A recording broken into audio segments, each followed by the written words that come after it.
Trading करते समय ऐसा बहुत बार होता है कि आपका सिस्टम काम नहीं कर रहा होता और आपको लगातार लॉस हो रहा होता है। उस टाइम पर आप सोचते हैं कि काश ऐसा होता कि मुझे कोई ये बता देता कि मेरी गलती कहाँ है और मैं कहाँ गलती कर रहा हूँ और मैं ट्रेडिंग में सक्सेसफुल कैसे बन सकता हूँ। तो इस सवाल का जवाब लेकर मैं आज आया हूँ इस बुक की समरी लेके, जिसका नाम है द डिसिप्लिन ट्रेडर, जिसे लिखा है मार्क डोगलस ने। ये वही राइटर है जिन्होंने अपनी trading in the zone book लिखी थी। ट्रेडिंग ऐसी फील्ड है जिसमें आपको हाई लेवल ऑफ डिसिप्लिन के साथ साथ सेल्फ कंट्रोल और सेल्फ ट्रस्ट की जरूरत होती है। अगर इन तीनों चीजों में से एक भी चीज आपके पास नहीं है तो आप ट्रेडिंग में सक्सेसफुल नहीं हो पाएंगे, क्योंकि कुछ तो अंतर जरूर होगा उन मेजॉरिटी ऑफ ट्रेडर्स जो कि हमेशा लॉस कर रहे हैं और कुछ गिने चुने ट्रेडर्स जो कि प्रॉफिट कर रहे हैं उन लोगों में। सेबी की एक रिपोर्ट आई थी जिसमें बताया गया कि 89% की ट्रेडर लॉस उठाते हैं, जिसमें एवरेज लॉस 1.1 लाख का है। तो सोचने वाली बात यह है कि कौन सी क्वालिटी है जिसके कारण ये अंतर आ रहा है और आप कैसे उन 11% ट्रेडर में आ सकते हैं जिन्होंने प्रॉफिट कमाया।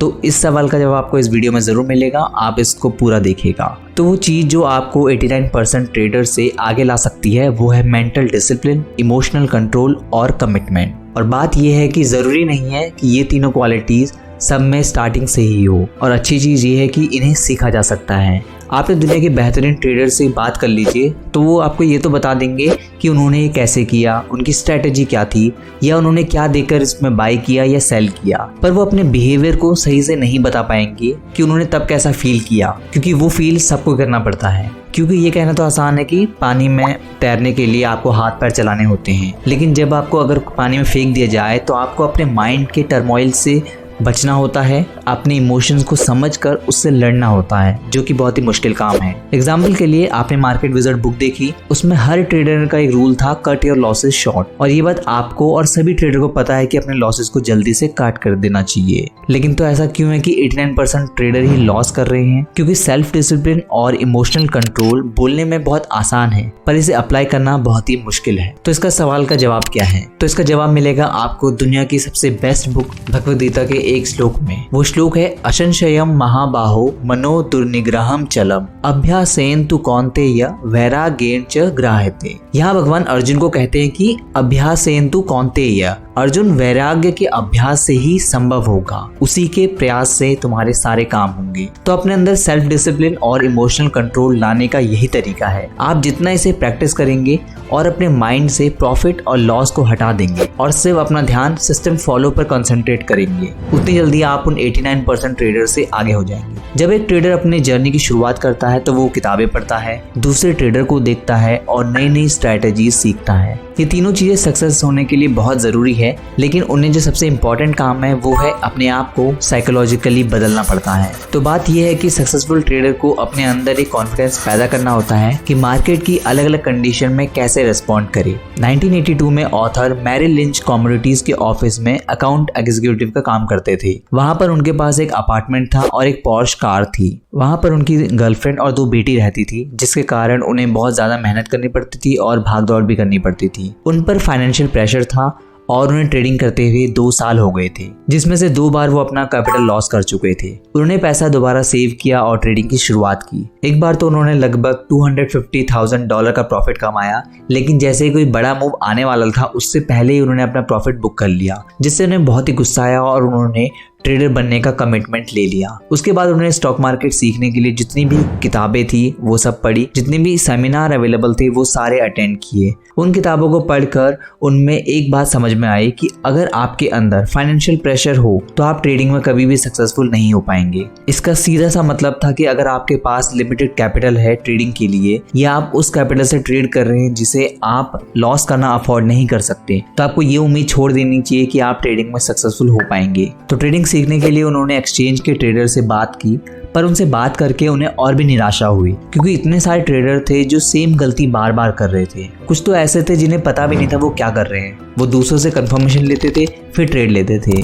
कुछ ट्रेडर ऐसे भी थे जो रोज $2,000 या $3,000 सुबह सुबह कमाते थे और शाम तक लॉस करके बैठ जाते थे। और आश्चर्य की बात ये थी कि उन्हें पता भी नहीं था कि उनके साथ ये प्रॉब्लम हो रही है। तो जब ऑथर ने ट्रेडिंग फिर से स्टार्ट की तो उनके मन में हमेशा एक डर बैठा रहता था कि अगर मैंने फिर से सब कुछ लॉस कर दिया तो वो कोशिश करने लगे कि इस डर को भुला दिया जाए, लेकिन जैसे ही उनकी फाइनेंशियल कंडीशन बेकार होती जाती तो उनका स्ट्रेस बढ़ता जाता। पर ऐसा उन्होंने एक चीज ऑब्जर्व की कि धीरे धीरे स्ट्रेस जो है वो अपने आप खत्म हो जाता है। दोस्तों यही आपको सीखना है कि जितना आप अपने डर का सामना करेंगे तो आप खुद ही रियलाइज करने लगेंगे कि थोड़ी देर बाद डर खत्म हो जाता है। ऑथर ने भी ये ऑब्जर्व किया कि कैपिटल लॉस करने के बाद भी वो जिंदा थे, हेल्दी थे, वो सोच समझ सकते थे। तो इससे ये पता लगता है कि आपको अपने डर का अगर सामना करेंगे तो धीरे धीरे वो टेंशन जो है वो खत्म हो जाती है, आप उसके यूज्ड हो जाते हैं। इस बात को समझने के लिए कहानी देखते हैं। एक बार एक पायलट था और ये उसकी सेकंड फ्लाइट थी। इस बार वो फ्लाइट को लंदन ले जा रहा था। अचानक उस प्लेन के इंजन में एक दिक्कत आ गई और कंट्रोल रूम से उसने बात की तो उन्होंने कहा कि पास के एयरपोर्ट में लैंड करा दीजिए। उस पायलट को ज्यादा एक्सपीरियंस नहीं था, फिर भी वो ज्यादा पैनिक नहीं हुआ और उसने फ्लाइट को सेफली लैंड करा दिया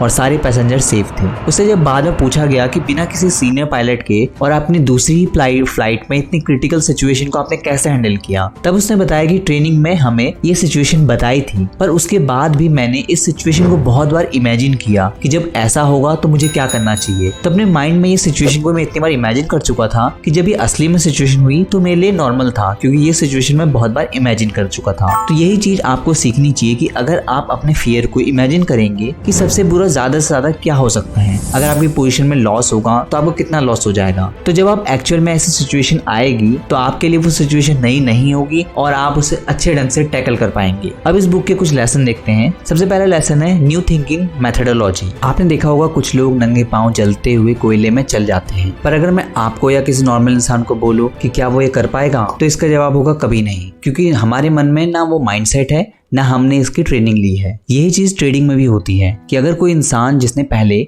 कॉलेज पास किया और रोज सुबह 9 to 5 जॉब करता था, जहां उसके लिए टास्क फिक्स होता है कि आज उसे कौन कौन से प्रोजेक्ट पे काम करना है, क्या क्या स्टेप्स फॉलो करना है, पर अगर उसी इंसान को मैं ट्रेडिंग फ्लोर पे उतार दूं जहां उसे खुद के पैसे से ट्रेड करना है और उसको ये भी नहीं पता कि क्या करना है, कोई उसे नहीं बताएगा, तो वो बिल्कुल नहीं कर पाएगा। उसे बस एंग्जाइटी होगी, स्ट्रेस होगा, डर लगा रहेगा। पर अगर वो उस ट्रेडिंग एनवायरनमेंट में कंफर्टेबल हो जाता है तो उसे ट्रेडिंग करने में कोई दिक्कत नहीं होगी। देखो मार्केट हमेशा चेंज होती रहती है और यहाँ कुछ भी फिक्स नहीं होता, जैसे कि मंडे को मार्केट ऊपर जाएगी या ट्यूसडे को नीचे, ऐसा कुछ फिक्स नहीं रहता। मार्केट हमेशा ट्रेडर की इमोशनल स्टेबिलिटी को टेस्ट करती है, उसे हमेशा ये रियलाइज कराती है कि वो गलत हो सकता है। और बाकी जॉब्स में जैसे ऐसा होता है कि अगर आप 6 घंटे काम करेंगे, 8 घंटे काम करेंगे तो आपको सैलरी मिलेगी, लेकिन ट्रेडिंग में ऐसा नहीं होता। 6 घंटे काम करने के बाद भी जरूरी नहीं है कि आपको पैसा मिले, और बहुत बार ऐसा होगा कि महीनों महीनों तक आप मार्केट से 1 रुपए भी नहीं कमा पाएंगे, और कितनी बार ऐसा भी होगा कि आपका अच्छा खासा प्रॉफिट आ रहा होगा और कुछ सेकंड्स बाद ही सारा लॉस हो जाएगा। अब देखते हैं कुछ कारण जिनके कारण आपको ऐसा फील करना पड़ता है। सबसे पहला कारण है कि जो अनसक्सेसफुल ट्रेडर हैं को कभी भी लॉस डिफाइन करके नहीं चलते। दूसरा कारण है जब उनका लॉस हो रहा होता है और उन्हें पता है कि ट्रेड गलत है, तब भी वो पोजीशन को होल्ड करके रखते हैं इस उम्मीद में कि वो पोजीशन वापस आ जाएगी। तीसरा कारण है जैसे ही मार्केट उसके अगेंस्ट जाती है वो अपना ओपिनियन चेंज नहीं करता और इस साइकोलॉजिकल बैरियर में फंस जाता है कि मैं सही हूँ, मार्केट गलत है, और वो अपने आप को करेक्ट करेगी। चौथा कारण है उसके दिमाग में बस स्टॉक का एक प्राइस होता है और वो ये सोचता है कि मैं इस स्टॉक से कितना पैसा कमाऊंगा इस इतने मूवमेंट से, लेकिन वो कभी ये नहीं सोचता कि मार्केट में वो मूव आएगा या नहीं आएगा, उसकी प्रोबेबिलिटी है या नहीं है। पांचवा कारण है जब उसका पहला ट्रेड लॉस हो जाता है तो वो रिवेंज ट्रेडिंग करना शुरू कर देता है कि अब मैं जीतूंगा। और छठा और आखिरी कारण है कि अपने ट्रेडिंग के रूल्स को वो नजरअंदाज करता है। कमेंट करके जरूर बताइएगा कि आप इनमें से कौन सी गलती आप करते हैं। इन पॉइंट से आपको उस ट्रेडर की सोच का पता चलेगा जो लॉस में रहते हैं। न्यू थिंकिंग मेथड को अपनाने के लिए आपको सिंपल से स्टेप फॉलो करने हैं। सबसे पहला स्टेप है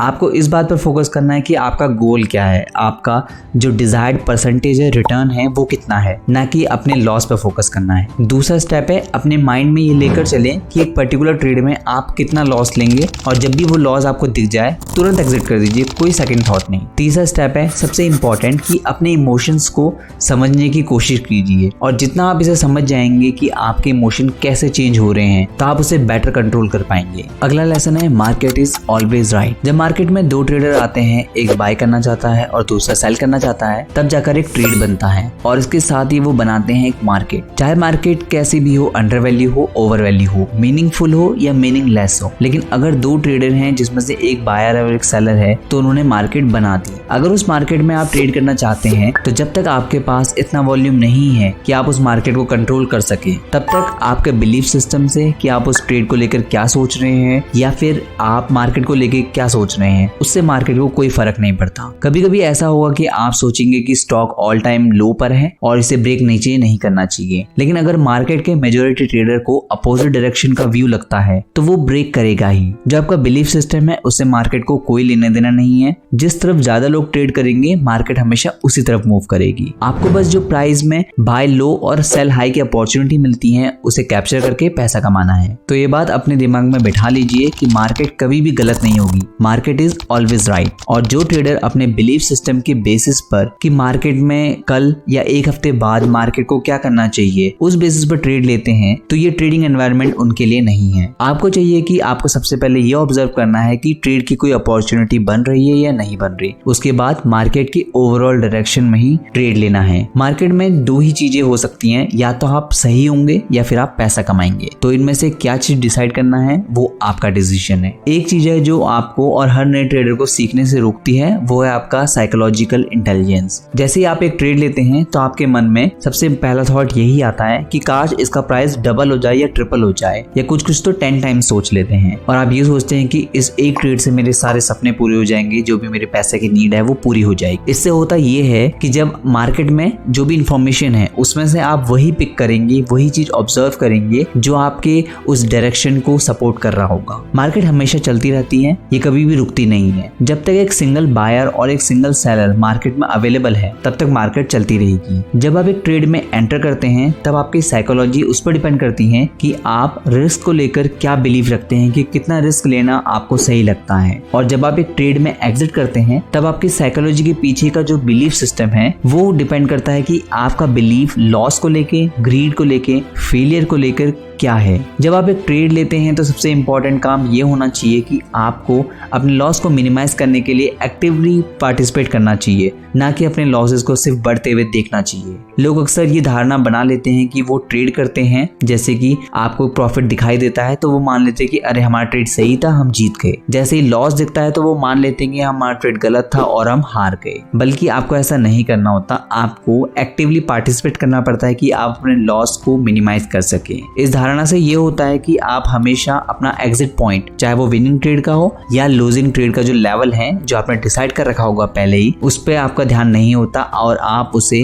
भूल जाते हैं। इसलिए आपको ट्रेडिंग के साइकोलॉजी पर मास्टर करने के लिए अपने रिस्क को डिफाइन कर देना है कि आप एक पर्टिकुलर ट्रेड में कितना रिस्क लेंगे। मार्केट को एक नदी की तरह समझिए। जब आप नदी में कूद जाते हैं, जिसके बाद नदी किसी भी डायरेक्शन में जा सकती है और वो कैसे भी जा सकती है और आप नदी को बदल नहीं सकते। अगर आपके पास कोई नाव नहीं है या फिर कोई सॉलिड चीज नहीं है जिससे आपको सहारा मिले तो आपका डूबना तय है। इसी तरह स्टॉक मार्केट भी हमेशा चलती रहती है और आपके पास अगर सॉलिड रूल्स नहीं होंगे तो आपका लॉस होना पक्का है। सॉलिड रूल होने से आप मार्केट को अच्छी तरह नेविगेट कर पाएंगे, आप अपने ट्रेड डिसीजन की रिस्पॉन्सिबिलिटी भी ले पाएंगे। मुझे एक बहुत अच्छे ट्रेडर ने एक बात बताई थी कि जब भी मार्केट में आप ट्रेड लेते हैं, उससे प्रॉफिट होता है या लॉस होता है, उसका क्रेडिट कभी भी खुद मत लो, हमेशा अपने ट्रेडिंग सिस्टम को दे दो। इससे ये होगा कि जब भी लॉस होगा तो आपको कभी भी गिल्ट नहीं होगा कि मैंने कुछ गलत किया है, और अगर प्रॉफिट होगा तो कभी भी आप ये नहीं होंगे कि मैं तो 30 मार खा हूँ, तब भी आपके पैर जमीन पे ही होंगे। बस अपने सिस्टम को आपको इम्प्रूव करते रहना होता है, फाइन ट्यून करना होता है। और उस ट्रेडर ने इसी साइकोलॉजी के साथ 4 करोड़ रुपए से 600 करोड़ बनाए, और वो भी 9 साल में। इसलिए अपने लिए कुछ सॉलिड रूल बनाइए जो आपको रिस्क लिमिटेड कर सके और आपको मार्केट में सर्वाइव करने में हेल्प करें।